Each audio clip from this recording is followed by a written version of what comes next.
എല്ലാ സഹോദരങ്ങൾക്കും നമ്മുടെ യൂട്യൂബ് ചാനലിലേക്ക് സ്വാഗതം. അപ്പോൾ നമ്മുടെ കുറേ ദുഷ്ട മനുഷ്യരുടെ കൈകളാൽ മരണം വരിക്കേണ്ടി വന്ന ഷഹബാസ് എന്ന് പറയുന്ന പൊന്നുമോൻ്റെ ആത്മാവിന് നിത്യശാന്തി നേർന്നുകൊണ്ട് നമുക്ക് ഇന്നത്തെ ഈ ഒരു വീഡിയോയിലേക്ക് പോകാം. ശരിക്കും പറയുകയാണെങ്കിൽ ഈ ഒരു വീഡിയോ എല്ലാവരും വളരെയധികം ശ്രദ്ധിച്ച് കേൾക്കേണ്ടത് അത്യാവശ്യമാണ്. അപ്പോൾ വീഡിയോ കേൾക്കുന്നതിന് മുമ്പായിട്ട് മുൻവിധിയൊക്കെ വച്ചിട്ട് ആരും കമൻറ്റ് ചെയ്യാൻ നിൽക്കരുത്. ദയവ് ചെയ്ത് പറയാനുള്ളതെന്ന് വെച്ചാൽ വീഡിയോ സ്കിപ്പ് ചെയ്യാതെ മുഴുവനായിട്ട് കാണാനായിട്ട് ശ്രമിക്കുക. അതിനുശേഷം മാത്രം കമൻറ്റ് ചെയ്യുക. പല ആളുകളും ആദ്യമേ വന്ന് ഫസ്റ്റ് തമ്പനയിൽ കണ്ടിട്ട് ഉടനെ തന്നെ കമൻറ്റ് ചെയ്തിട്ട് പോകുന്നതായിട്ടാണ് കാണപ്പെടുന്നത്. അതാകുമ്പോഴത്തേക്ക് അവർക്ക് ഒന്നും അറിയാൻ പറ്റാതെയാണ് അവർ വന്ന് കമൻറ്റ് ചെയ്യുന്നത്. കാരണം ടൈറ്റിൽ മാത്രം കണ്ടിട്ട് എന്ത് മനസ്സിലാക്കാനാണ്?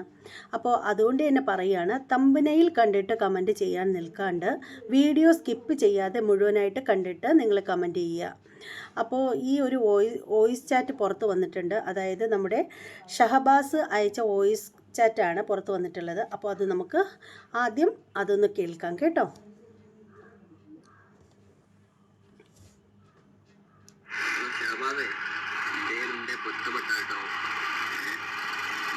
കുറേ പറഞ്ഞല്ലേ മോയെ, ഞങ്ങൾ ചുറക്ക് നിൽക്കില്ല പിന്നെയും ഞങ്ങൾ ഇന്നത്തെ എന്നോട് ചുറക്ക് നിന്നില്ലല്ലോ. ഈ ഇത്രയൊക്കെ പറഞ്ഞിട്ട് ഞങ്ങൾ എന്നോട് പറഞ്ഞു ഇല്ലല്ലോ. ഈ മുകളിൽ അയച്ച മെസ്സേജ് ഞാൻ എന്നോട് നല്ലോണല്ലേ പറഞ്ഞു. എന്നോട് ഞങ്ങൾ ചുറ ഒഴിവാക്കാനായിട്ട് നിൽക്കുക. ഒഴിവാക്കി പോകുമ്പോൾ ഈ പിന്നെയും വന്നതാണ്. പിന്നെ ഒന്നേത്തെ പ്രശ്നം ഞങ്ങൾ ആരും മനസ്സിൽ പോലും വിചാരിച്ചില്ല. ഒരിക്കലും ഞങ്ങൾ ഇങ്ങനെ പ്രശ്നം ഉണ്ടാവും പ്രതീക്ഷിച്ചില്ല. ഞങ്ങൾ ട്യൂഷനും കഴിഞ്ഞ് വരികയാണ്. ഇപ്പം നിങ്ങൾ എന്തേയുള്ള ഏതോ ചെക്കന്മാർ ഞങ്ങളെ വിളിച്ച് പിന്നെ എല്ലാം കൂടി വിളിയായി എല്ലാവരും കൂടി ആ തെറ്റുക. അതിൻ്റെ ഇടയിൽ കൂടെ ഇനിയാണ് എന്നോട് മാത്രമായിട്ട് പെരുഞ്ചല്. ഞാൻ എന്തേതാ പിന്നെ ചെയ്യല്ലേ ഈ പറഞ്ഞതാ. പിന്നെ കൂട്ടതല്ലായി ഇങ്ങനെ കണ്ടല്ലേ വെക്ക. എന്തേലും എൻ്റെ പൊരുത്തപ്പെട്ടിട്ടോ പൊരുത്തപ്പെട്ട് കൊണ്ടെത്തോ.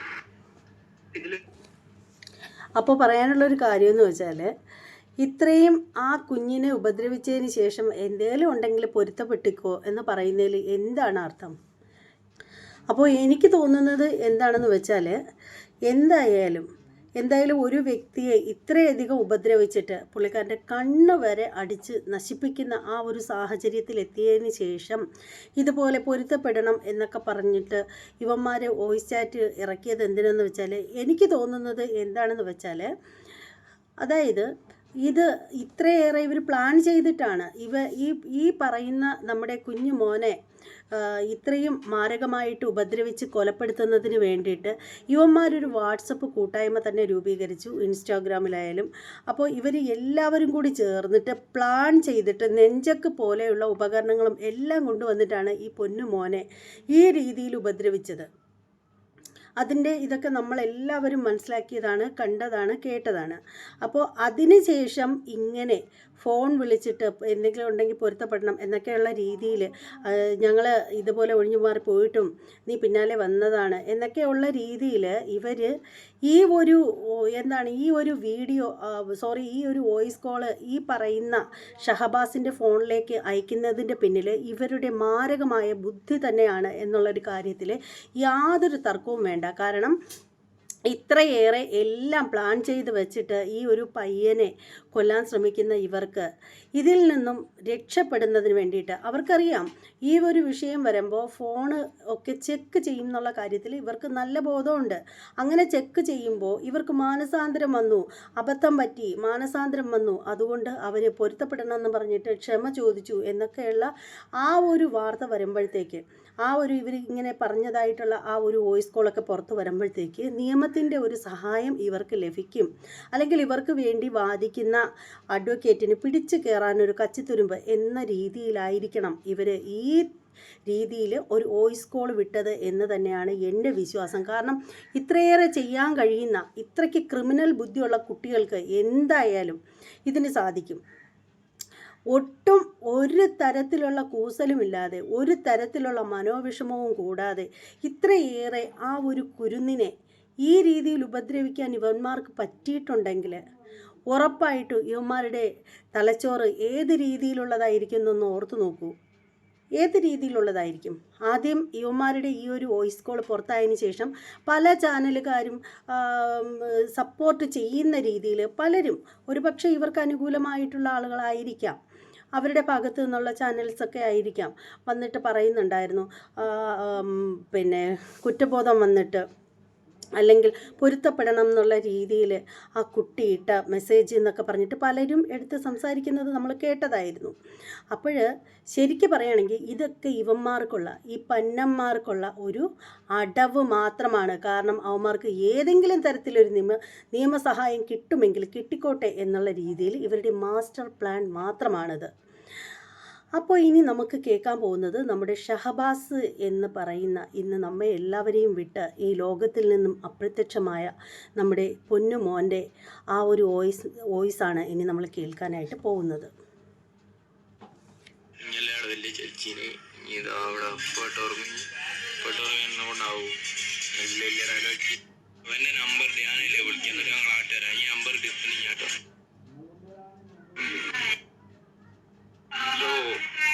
ഇങ്ങോട്ട് ചോദിച്ചപ്പോ എന്താ പറഞ്ഞു, ഇവിടെ എന്നെ അറിയുന്ന എല്ലാവരും പറഞ്ഞു ഇങ്ങനെ റൂൾ എനിക്ക് പേടിയാണ്. ഇന്നലെ ഞങ്ങൾ ഇറങ്ങാണ്ട് ഞങ്ങൾ ഇത്ര നേരം ചുമത്ത് പമ്പുണ്ടായി മറ്റേ ജാറിൻ്റെ അടുത്തില്ല. അന്ന് നിങ്ങൾ മെഞ്ഞാന്ന് വന്ന് ഞങ്ങൾ കാത്ത് നിങ്ങളെ വിളിച്ച് ഇന്നും വന്ന് നിങ്ങളെ നിങ്ങളിപ്പോൾ ഇറങ്ങിയോടി നിങ്ങൾ എപ്പോഴും അങ്ങ് കൂടുന്ന വെച്ചാൽ പറഞ്ഞു. ഞങ്ങൾ അന്നപ്പോ വരാം വാ, അവിടെ വേറെ സാധനം കാണിച്ചിട്ട് ഇങ്ങോട്ടിട്ട് വാ, എനിക്ക് വേറെ പുതിയ സാധനം കാണിച്ചരാ. എന്നോട് ഞാനോ കാണിച്ചു കൊടുക്കാണ്ട് എന്തോ ചെയ്യും. ഞാൻ പറഞ്ഞു ഇങ്ങനെ ഡയലോഗ് അടിച്ചല്ല. ഞാൻ പറഞ്ഞു നിങ്ങൾ എന്തേത്തുന്നുള്ള ഒന്നും നടക്കുന്നില്ലായിരുന്നിട്ട് ഞങ്ങൾ വരാം, ഞങ്ങൾ വരും, എടുക്ക്. എപ്പം വരുന്നുണ്ട് നിങ്ങൾ ഇപ്പം ഇറങ്ങടോ, ഇപ്പം ഇറങ്ങി എന്നോട് ഇപ്പം ഇറങ്ങാൻ എടുക്കൂ. എൻ്റെ നമ്പറിൽ വിളിച്ചാൽ ഒന്നൊന്ന് എടുക്ക്, ഞങ്ങൾ വിളിക്കാം, ഒന്ന് എടുക്ക്. ഇനി വരണമെന്നില്ല, വരൂലെന്ന് ഞങ്ങൾക്ക് മനസ്സിലായി, നീ ഒന്ന് എടുക്ക്.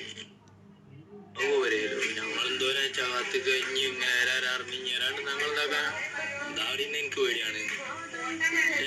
ഓരോ കാരണം പറഞ്ഞു കഴിഞ്ഞാണ്ട് വിളിച്ച അന്ന ഇവിടെ വരണം. ഞങ്ങൾ നിങ്ങളെപ്പോ വിളിച്ചു, നിങ്ങളിപ്പോ അന്ന് രാത്രി 12 മണിക്ക് വിളിച്ചു, ഞങ്ങൾ അടുത്തു. ആരാന്നിപ്പോ എന്നോ പറയേണ്ട ആവശ്യമില്ലല്ലോ. പിന്നെ എന്റെ ആരോ തച്ചായി തിരിച്ചല്ലോ തല്ലേ, ഞങ്ങൾ ഓനെ തല്ലു എന്നിട്ടൊന്ന് കൊല്ലി ബാക്കി ഇന്നിടാണ്. ഓനെ തല്ലുന്ന് പറഞ്ഞാൽ തല്ലു, ഉറപ്പങ്ങള് നേരെ വന്നാ തല്ലു, പറീനെയൊക്കെ ആ തല്ലു. എനിക്കൊന്നും പറയാണ്ടോ, ഇനി ആണാണെ പോരാട്ടെ കയറി, അല്ലെ ഞങ്ങൾ വിളിക്കുന്നിടത്തേക്ക് വാ, എന്നോട് നടക്കല്. ഞാൻ കേട്ട വോയിസ് ഒക്കെ ഒന്ന് കേട്ട് കഴിഞ്ഞ് റിപ്ലൈ എങ്കിലും ഇല്ലെങ്കിലും ഒന്ന് എനിക്ക് തൊള്ളത് നേരിട്ട് നിങ്ങൾ എന്തായാലും ഒരു ലൈക്ക് അല്ലെ വിളിച്ചാന്ന് എടുക്ക്. അല്ലാണ്ട് എനിക്ക് ഓരോ തോന്നിയാസം പറഞ്ഞു ഒഴിഞ്ഞു പറഞ്ഞത്. ദേശങ്ങൾ ചെലച്ചേനുള്ള ഉറപ്പുണ്ടേ, നിങ്ങളൊന്ന് വിളിക്കുന്നിടത്തേക്ക്. ഞങ്ങളൊരു കൊടുവള്ളിക്കാരെയും കൊണ്ടുവരൂല, ഞങ്ങൾ MJ മാത്രമേ വരൂ. പിന്നെ ഞാൻ തല്ലു, ഞാനല്ലേ വേറെ ആരെങ്കിലും ഒരാൾ തല്ലു, ഉറപ്പാ ഞാൻ തല്ലു, ഉറപ്പാ. ഇനിന്നൊരു കൊല്ലുന്നോ എനിക്ക് കാണണം, എനിക്ക് ഞങ്ങൾക്ക് എല്ലാവർക്കും കാണണം. അപ്പോൾ നമ്മൾ ഇതുവരെയും കേട്ടതെന്ന് പറഞ്ഞാൽ ഷബഹാസിൻ്റെ ഭാഗത്ത് നിന്നുള്ള വോയിസ് കോളുകളാണ് നമ്മളിപ്പോൾ കേട്ടുകൊണ്ടിരിക്കുന്നത്. പക്ഷേ ഇതിൽ ഒരു എടുത്തു പറയേണ്ട ഒരു കാര്യമെന്ന് വെച്ചാൽ, ഈ ഒരു വോയിസ് കോളെന്ന് പറഞ്ഞാൽ ഈ പ്രതികളിൽ പെടുന്ന കുട്ടികളുടെ പാരൻസോ അല്ലെങ്കിൽ കുട്ടികളിൽ പെടുന്ന ആരെങ്കിലും, അവരുടേതായിട്ടുള്ള ആരെങ്കിലും പുറത്ത് വിട്ടതാവണം.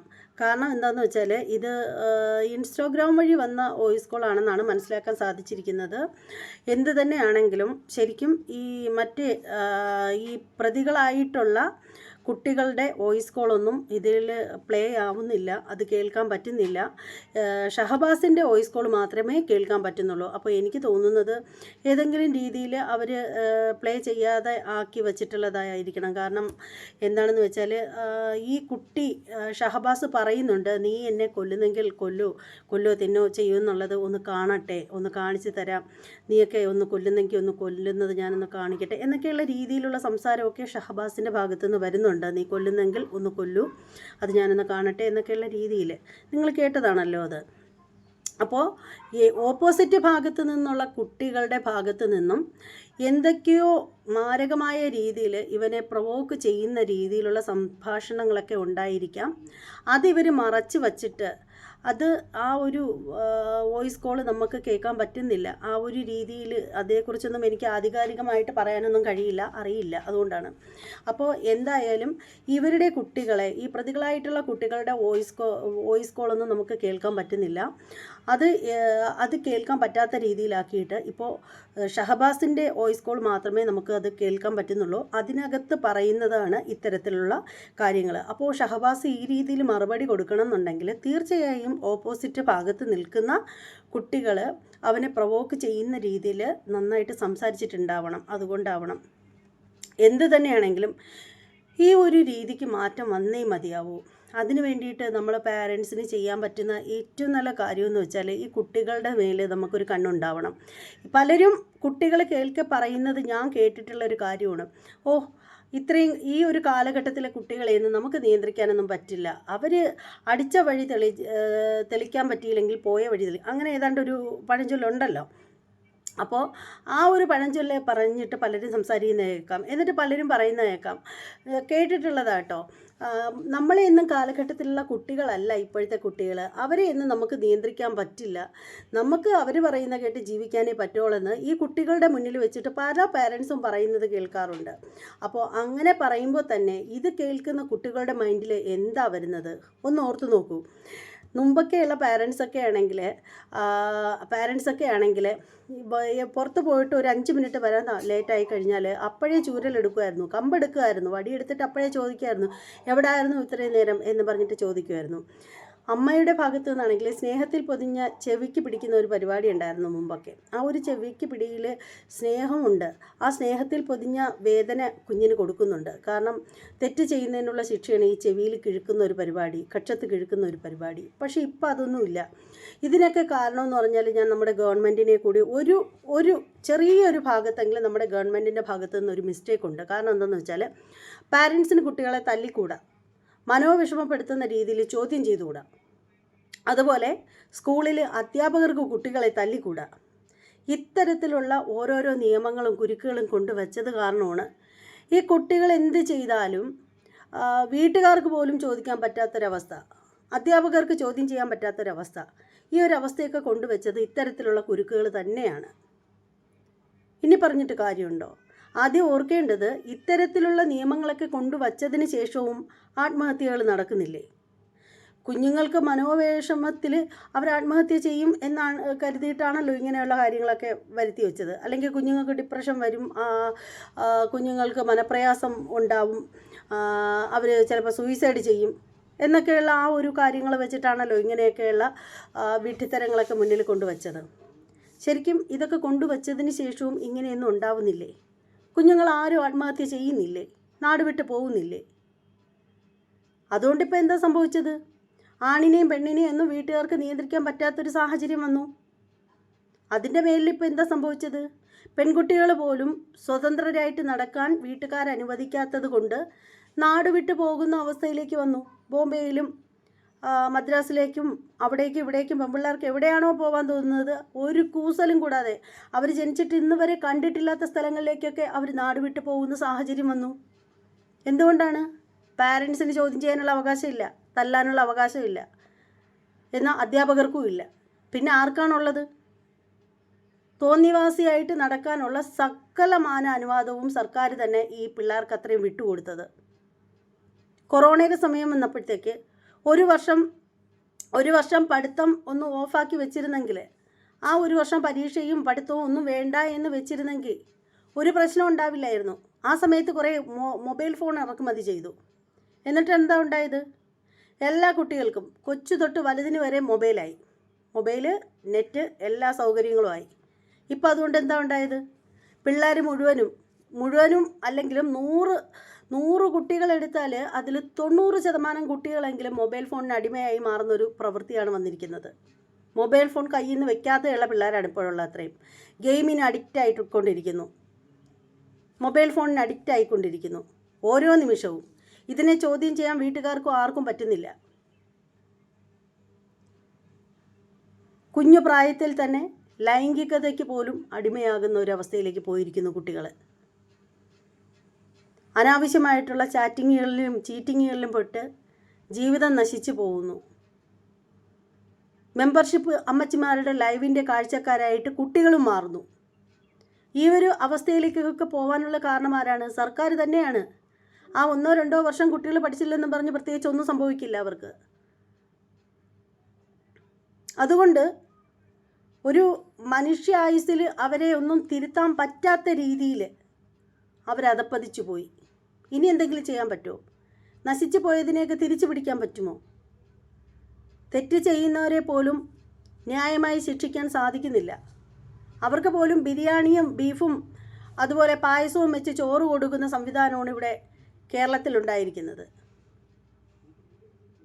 ഇതിനൊക്കെ കാരണം ഞാൻ സർക്കാരിനെ കുറ്റം പറയുള്ളൂ, ഭരണ സംവിധാനത്തിന് മാത്രം. എന്തുകൊണ്ട് കുറ്റം പറഞ്ഞുകൂടെ? ഇപ്പോൾ കുറേ ആളുകൾ വന്നിട്ട് പറയും, നിങ്ങളെന്തിനാണ് ഭരിക്കുന്ന സർക്കാരിനെ കുറ്റം പറയുന്നതെന്ന്. മനസ്സുണ്ടായിട്ടാണ് പറയുന്നത്. എന്തുകൊണ്ട് പറഞ്ഞുകൂടാ? ഈ പറയുന്ന സർക്കാരിനും ശമ്പളം കൊടുക്കുന്നത് നമ്മളൊക്കെ മേടിക്കുന്ന ഉപ്പും മുളകും മല്ലിയിലയും ഒക്കെ GSTയും ടാക്സും ഒക്കെ എടുത്തിട്ട് തന്നെയാണ്. അതുകൊണ്ട് നമുക്കും പറയാൻ കുറ്റം. നമ്മൾ വോട്ട് കൊടുത്തിട്ട് ജയിപ്പിച്ച വ്യക്തികളാണ്. എന്തുകൊണ്ട് നമുക്ക് പറഞ്ഞുകൂടാ? ഒരു നാട് മുഴുവനും ഇങ്ങനെ നശിക്കുന്നത് കാണുമ്പോൾ വളരെയധികം വിഷമം തോന്നാറുണ്ട്. വലിയ വിഷമമുണ്ട്. കാരണം എന്താണെന്ന് വെച്ചാൽ ഈ ഒരു കാലഘട്ടത്തിലൂടെയാണ് നമ്മുടെ മക്കൾ പോലും കടന്നു പോകുന്നത്. അപ്പോൾ നമുക്ക് പറയാം. എന്തായാലും ഈ ഒരു വീഡിയോ ഇനിയും വലിച്ചു നീട്ടിക്കൊണ്ട് പോകുന്നില്ല. പറയാനുള്ളത് എല്ലാം പറഞ്ഞു തീർന്നിട്ടില്ല. പക്ഷേ പറഞ്ഞാൽ എങ്ങും എത്തില്ല, അത്രയ്ക്കാണ്. എന്തായാലും ഈ എൻ്റെ അഭിപ്രായത്തോട് നിങ്ങൾ യോജിക്കുന്നുണ്ടോ? നിങ്ങളുടെ അഭിപ്രായം എന്താണ്? എൻ്റെ അഭിപ്രായമാണ് ഞാൻ ചെറിയ രീതിയിലെങ്കിലും ഈ ഒരു വീഡിയോയിലൂടെ നിങ്ങളുമായിട്ട് പങ്കുവച്ചത്. ഇത് കേട്ടിരിക്കുന്ന നിങ്ങളുടെ അഭിപ്രായം എന്താണെന്ന് നിങ്ങൾ ഓരോരുത്തരും കമൻറ്റ് ചെയ്യുക. വിശദമായിട്ട് എന്നെ കമൻറ്റ് ചെയ്യുക. നിങ്ങൾക്ക് പറയാനുള്ളത് എന്താണെന്ന് വെച്ചാൽ ഞാനതിനും മറുപടി തരുന്നതായിരിക്കും. ഇനി ഇതുപോലെ മറ്റൊരു വീഡിയോയുമായിട്ട് കാണാം. എല്ലാവർക്കും ബൈ.